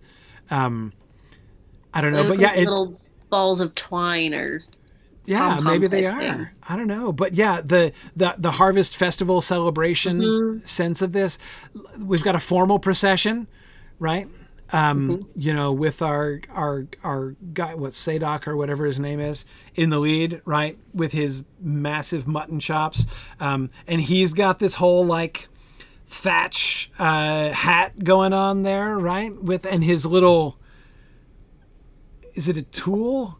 Is it of wheat scepter? Yeah, like his sheath on his head, right, and then the thing that he's holding like a ceremonial mace or something, right, which seems to have some significance, though it looks like it might also just be a cane, right? But he's carrying it. But it's got a very pointed end to it, and it has a metal on the bottom, so it's almost like, you know, you could dig a hole, put a seed in, and put dirt back over it. It feels like a tool as much as it is maybe a cane. Right. Yeah. Exactly. But again, it seems to have some kind of symbolic or ceremonial significance. At least that's the way he's holding it and the way he's walking, right? And then with them behind them, they're clearly walking too. So this is like a parade. This is like a village, like some kind of ceremonial parade. And although he does not look happy about it. He does not look happy about it at all. Now, it's possible that he's just taking this very seriously, right? Yeah.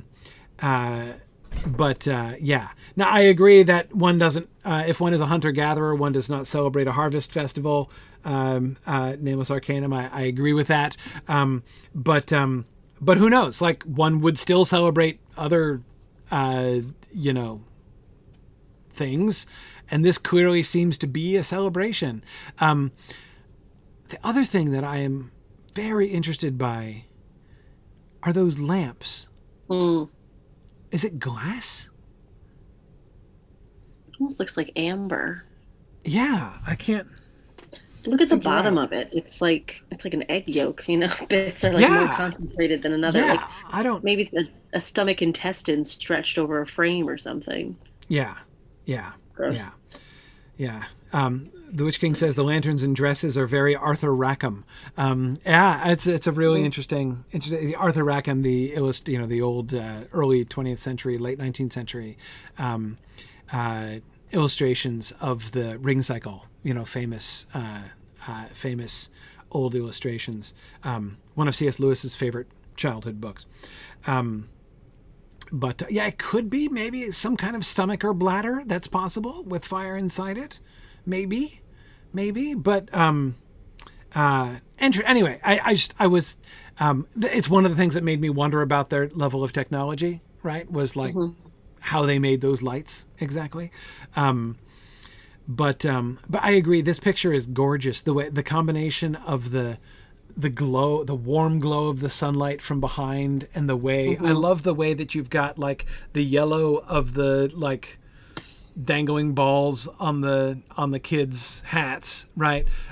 Picking up the yellow of the sun, like almost looking like it's like little suns, right, hanging on their hats. But then you've got the deeper orange light, reddish orange light of the lamps, right, to sort of, the way that it seems. I'm almost tempted to be like morning, afternoon, and evening, kind of cycle of the colors between the bright yellow of the child's balls and the richer yellow of the afternoon sun and the darker, reddish orange of the lamps. Anyway, I think it's yeah. And the way it's structured too, I talked about the rule of thirds earlier. Like you can absolutely see that with that tree limb cutting across the line of that earthen shelter across the middle. The girl's about the same height, and then you do that again vertically, and he is right smack dab in the center of the image with that glowing light source. Right behind his head, yeah. Yeah, and we have these soft glowing lamps, but it's that like light source right behind him that feeds out into the rest of that image that I feel like draws us in. And that's what I think this is supposed to be. It's warm and inviting, and look at this party, and it just makes me want to walk towards that center. Yeah, and the dark, even shadowy earthiness of the bottom right hand quadrant of the picture, right, where we have what looks like looks almost like a lean-to covered with turf or moss, right, and what looks, I think, to be a trough, like an animal trough, and then I think it's a workbench. Is it a workbench? There's right, tools maybe a hammer or something on top. Yeah. Nameless Arcanum, I feel certain these are stills. The shots they've been showing have tended to be stills, and we've seen, I guess, as I said, we've seen at least one scene in from which one of those stills were taken. I feel pretty confident that these are stills, not just promotional photos. Yeah. Let's see. Is that a wheel, Phil? I'm not sure where you're looking. I see one round thing, but it doesn't look like a wheel. It just looks like a basket or... in front of the workbench, in front of his foot. Like a wheel, like a wheelbarrow wheel maybe, or a millstone. Oh, wait. Yeah, I see it now. Right. Yeah. Right at the end of the bench. Yes. That does look like a wheel because it's wooden, so it wouldn't be a millstone because it's too light. Yeah, probably is a wheel. Solid wheel. Yeah, that's interesting. But yeah, this is such a fascinating thing. Even like, think about what it says about their culture that they have ceremonial dress, right? I mean, it's kind of like that's a non-trivial thing, right? I mean, like if you have garments that you only wear occasionally on special, it's a pain to schlep those around, right? Well, I assume, or they're made, or they're made special for the occasion, which but if you have to dedicate a lot of time. I was gonna say time, and like this is not a community that has a lot of free time. They work really hard. So to be able to spend that time creating a costume for a festival, that's probably the highlight of their year, to be a bit fun and fancy free. Yeah. Yes. And I definitely do think that the children those are children dressed up. Yes. Those are, I believe, meant to be Harfoot children, as we've seen in proportion. The taller guy at the center is still short. He's still hobbit sized. Yes. So those are, I believe, our Harfoot children that we're seeing there. No,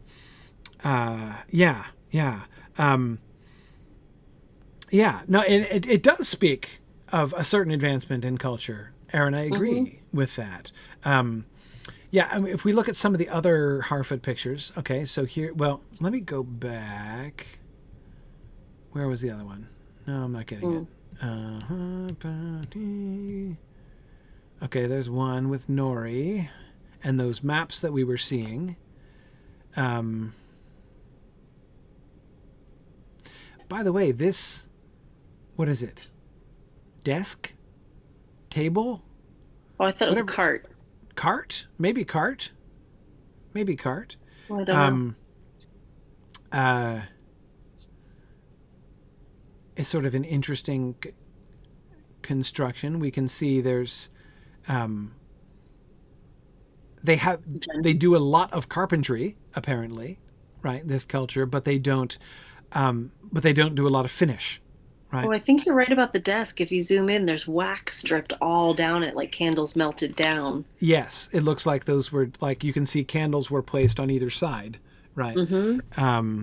Yes, yeah, it does kind of look like that. Like perhaps, yeah, I don't know how it works, but Yeah.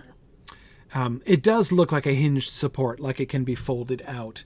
I mean, it looks like the reverse of it is, if you walked around to the other side there is where you would have the flat surface like a lectern or something. But then the candles are down behind it, which doesn't make sense. Maybe it Or maybe it is a that way. I cart, don't know. and maybe the desk is loaded onto the back of the cart, and Maybe. the front of it's actually the other side. Maybe. Yeah. Yeah, I'm not really sure. But ginormous exactly. Alyssa says it's a cart that can fold out into a desk. Into a desk.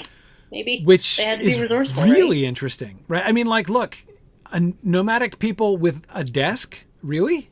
Yeah. I mean, that's non-trivial, isn't it? So yeah, that's really interesting. But again, her clothing, right? Look at her elbows, right? This is somebody who does not own an infinite number of shirts, right? I mean, this shirt is somewhat worn. It's been patched, right? It had a hole, but a patch of fabric was put on the inside there, right, to keep it intact. But of course, you're going to keep wearing it until it absolutely wears out, because textiles are, and this is woven textile, as we saw on all of their, rough woven textiles is what we saw on everybody, all of the Harfoots that we saw in the earlier pictures.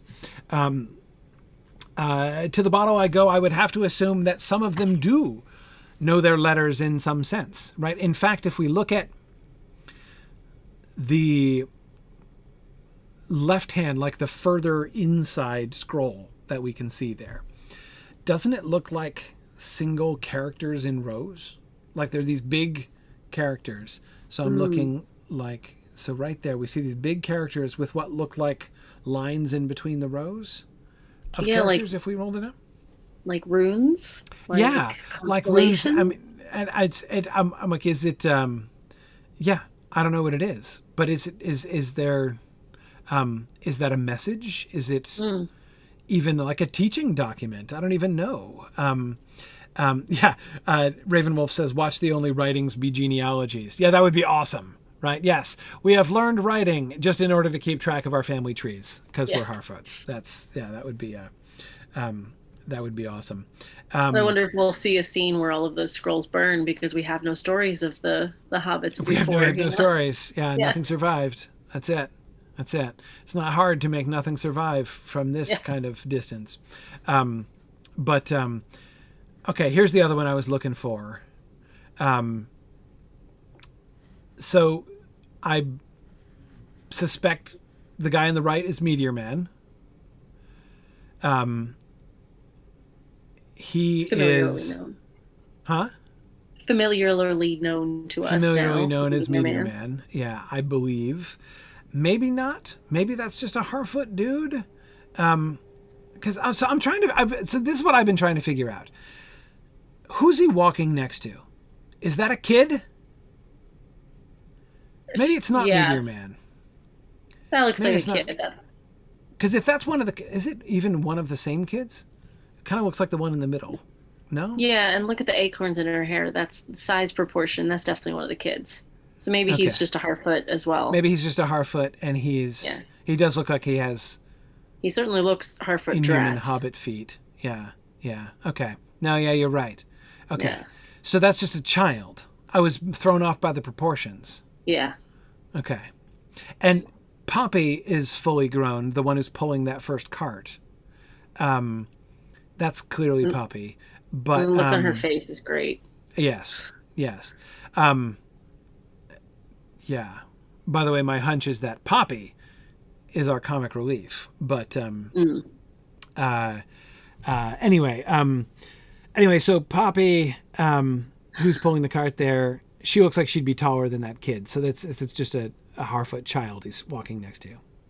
I think she's pulling a person in there. That Is looks there? like a little carriage. You think so? And if Maybe. you zoom way in, there's like, I don't know, a blanket or something inside, like Hmm. a ginormous baby carriage, but I don't think it's a baby she's carrying.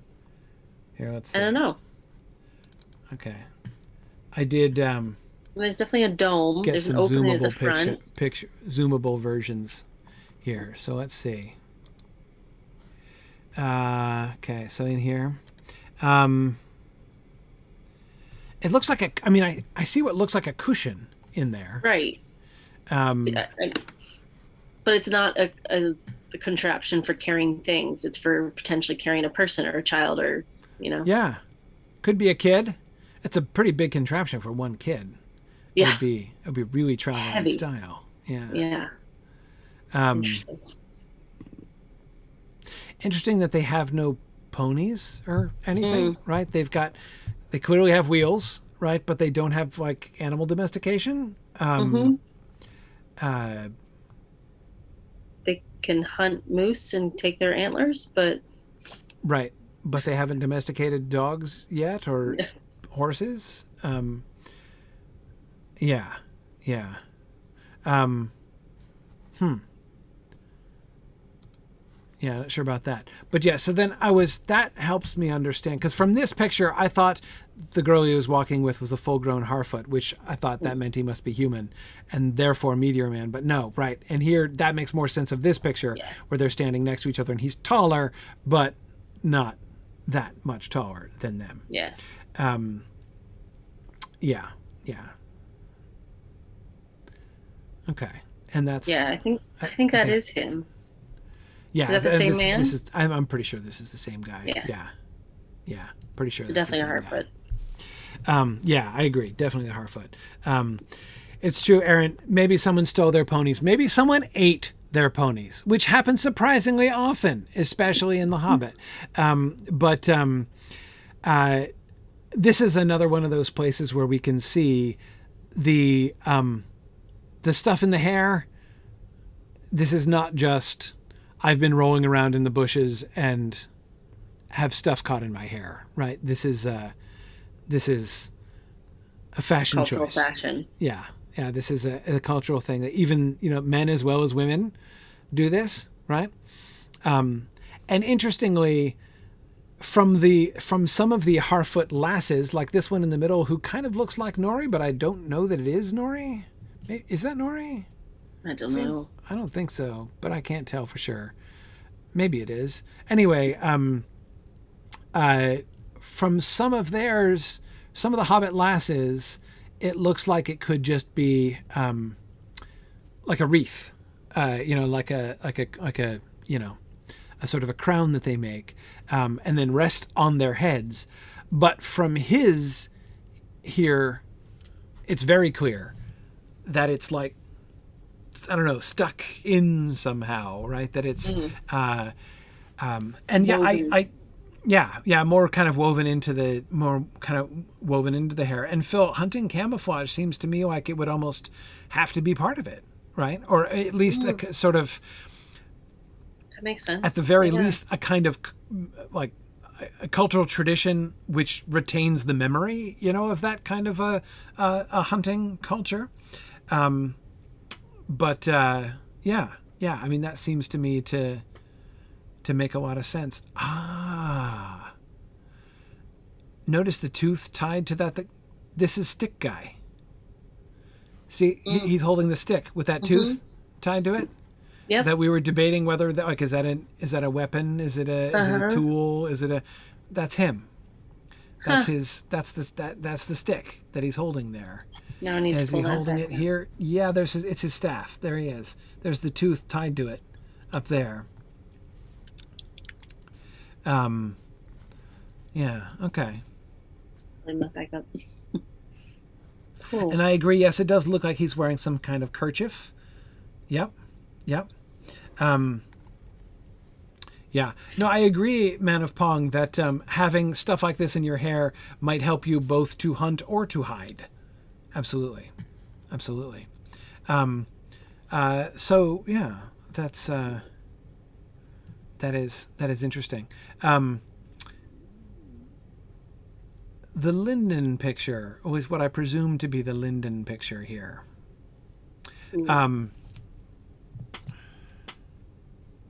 Is that Celebrimbor making the toast? Yeah, I think so. Looks like him. I'm just thinking tonally, like how big of a shift is this from what we were just looking at? And that's the kind of stuff that I'm getting excited about with the stuff JD and Patrick were talking about in the world building, that you then see these two images and you're just like, yep, these are two incredibly well-developed worlds, beautifully shot, beautifully composed. And this just looks so much more serious. So I feel like you could see the thousands of years that went into this kind of gathering. Yes. Yeah, I think it might be. I think that might be Gilgalad on the far right. Looking a little frumpish in this picture if it is, but it might be. He does seem to have a crown on. It's definitely Celebrimbor. That's definitely Celebrimbor. And Elrond on the left. Right, Elrond and then Durin on the far left. So we've got Durin visiting, looking with some uncertainty at his wine glass. I feel like Durin's wife is next to Elrond on the other side. Maybe. The one that we can't see because she's behind. Yeah, you can just see the corner, but you can see... Oh, maybe not. Oh, it's tough to tell. Yeah, the one who's sitting... it's facing us. That's the thing that I find... The obscuring of that person was the element of this image that I found most perplexing. It's very mysterious. Looking at them. Yeah, who is the one who is, on the one hand, like the very center of this image is somebody we can't see.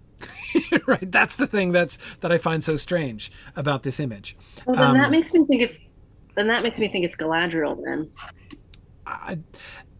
That would seem to me most sensible. Yeah. That would seem to me most sensible. I would think probably this is Linden, not Eregion, Phil, just because, I mean, it could be either. We've got, if we have both, like if we have Elrond, Gilgalad, and Celebrimbor all there, it could be either one. But I think probably Linden, mostly because if that's Gilgalad on the right, he's sitting at the head of the table. And this seems to be that sort of table. We talked about sort of tables and what it means to sit at the head of the table and everything when we were doing our reenactments last year at Mythmoot of the seating arrangements at Elrond's feast in Frodo's honor in Rivendell. Anyway, so... Yeah, anyway, so but this is that sort of table which has a very definite head and foot. And to have Gilgalad on one side and Prince Durin on the other side, that would be another seat of honor that Prince Durin is getting there. And that would make sense, as he would be, within this context, he is clearly the visiting dignitary, right? Prince of Khazad-dûm. So that he would be placed at the foot opposite Gilgalad like that. Next to Elrond, makes good sense. But who is the person in the middle? The central figure of this entire one. And not only the center of the picture, but the center of attention. Elrond and Celebrimbor are both looking at that person, right? So their faces are turned inward towards the person that we can't see, right? And toasting them. Yes. Celebrimbor seems to be toasting him. Durin's not toasting so much as inspecting his glass, right? Yeah, I could be Durin the Third. Okay, could be, King Durin. I doubt it, though. I don't think so. First of all, that hand, I don't know. Doesn't it look like the person is wearing something on their head? On their head. Like, it does not look like hair that we're seeing. I see an ear. It's like a ceremonial headpiece. Some kind of cap something. of some sort of shiny, bejeweled cap or something is what it looks like. Yeah, Galadriel in fancy dress seems very likely to me. I think Galadriel, I think, has got to be the presumptive favorite for being the one who's in the center there. But the fact that we can't see her is, again, it's obviously a very deliberate choice, right? I mean, to give us an image like this. Okay, here's another thing that I find interesting about this image. The lamps. The lamps are almost symmetrical and almost balanced, but they're neither. Mm-hmm. Right? We have that one central lamp, which is just off center. And we've got three full lamps on either side, but they're again further on the one side. And then we get the fourth one, the bottom of the fourth one, right? So we get 3.5 lamps on the right-hand side, and the asymmetry of the lamps is really interesting to me, especially given how symmetrical the rest of the whole, like the entire table image is extremely symmetrical, and provides us with a very precise center of the image. But the whole top half of the image is dominated by those lamps, and those lamps do not obey the symmetry of the bottom half of the picture. And it gives me a very unsatisfied, this picture makes me nervous. Like, I feel like something bad is about to happen. Like I feel like there's discord here. There's tension here. Like this picture is in tension with itself. Like the symmetry of this picture is in tension with itself. It gives me a creepy feeling. See, I don't get creepy, but I completely hear what you're saying in terms of construction and composition. But to me, I took it more of like, the elves are kind of hippies, and this is a bougie Moroccan lantern display in an otherwise very regimented world. Yeah. Yeah, I don't know. And there's, like even I don't know what's up with the veiled women in the back. They look like servants. Even notice how symmetrical they are. Yeah. Symmetrical in position, symmetrical in dress, symmetrical in posture, right? They're exactly, everything is pointing to the center. The only other thing that's off center are those two women in the background on the right-hand side. But also notice they're swayed on the right-hand side, right? So the picture leans to the right, towards Gil-galad and away from Durin, and I wonder if that's the tension there. I wonder if this is this dinner is like part of a elf-dwarf summit meeting, which might not be going particularly well, or which might be, I don't know. But that's what I'm feeling. The two in the background, maybe they're statues. They're colored very realistically. If so, no, they look like real people. I think they're real people. If you zoom in again, they're musicians, I think, or performers or something. Because like one has this crazy headpiece on, right? Right. And the other one seems to be holding something that I thought was a harp. But again, it's blurry even when you zoom in. And there's a third one behind the Galadriel, so we think. There's another one behind her. Oh, right. I see it now. Yeah. But I can't really, I mean... Right, yeah, maybe she's holding an instrument. The one sitting down, I can't tell what she's holding, but she seems very uncomfortable in her head. Right, that looks like it could be like a little harp or something. Yeah, something. Yeah, that she's like resting against her shoulder there. Yeah, that's possible. Yeah. Huh. Yeah. Yeah, no, I would love some very high resolution versions of these pictures, but... Hopefully we get them soon. But yeah, I agree. Witch King, I think maybe that was, I mean, I said that Gil-galad looks pretty frumpy, but it's kind of worse than that. He does not look happy. Look at how he's slumped. Look at his posture. How he's sort of slumped and leaning forward. He is sitting in that, he has a troubled brow. Yeah, so Ravenwolf, I am not expecting Anatar in season 1. Again, I think it's too soon. I think I believe we're going to be shown what's at stake first. And so like this kind of thing, like we need to know this. We need to understand what are the relationships between dwarves and elves, right? Yeah. Yeah, Corey, sorry to interrupt. I hear a screaming baby. Oops. Yeah, we're at time. I'm tapping in. Yeah. No, and I think, well, there's that one. He's got a cool knife, but there's not too much to see there. Action sequence of him and the kid who finds the black sword. Right. Arondir, whose name I'm going to strive to remember. And the humans he ends up with. Yeah. Okay.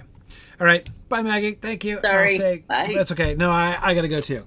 So I will just wrap up and say thanks, everybody, for joining us. There's more we could talk about and look at here.